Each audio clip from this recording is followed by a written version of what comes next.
오늘로 2021년의 사순절이 시작됩니다. 올해의 사순절은 여러분에게 어떤 의미로 다가왔나요?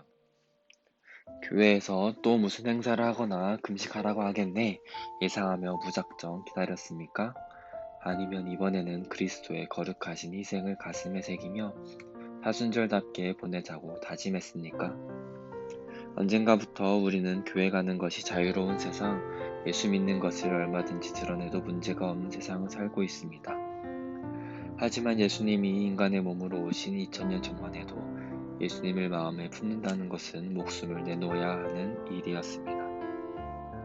그 대표적인 사람이 마리아입니다. 어느 날 천사가 찾아와 내가 이 땅을 구원할 구세주를 낳게 될 것이라고 말했을 때 마리아는 두려웠습니다. 처녀가 아기를 잉태할 경우 잘못하면 죽을 수도 있었기 때문입니다. 더욱이 그 아기가 온 세상의 왕이 될 인물이라는 것이 알려지면 반역죄로 죽을 수도 있었습니다. 하지만 마리아는 예수님을 모시기로 결단합니다. 왜 그랬습니까? 예수님이 오셔서 이루실 구원을 기대했기 때문입니다.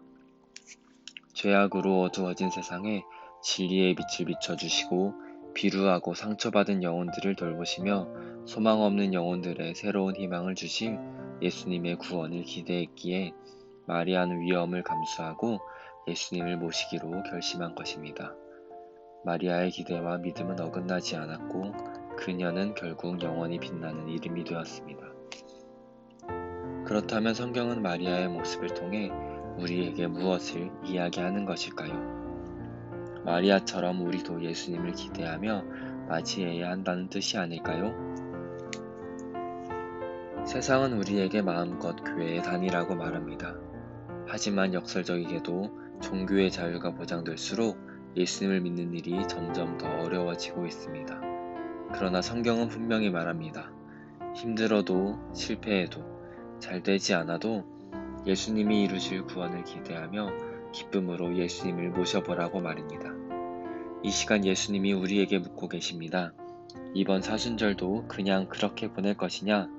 아니면 나를 기대하며 나와 함께 하려느냐? 40일 깊은 묵상의 시간을 통해 우리의 삶이 주님의 사랑으로 잘 빚어지기를 기대합니다.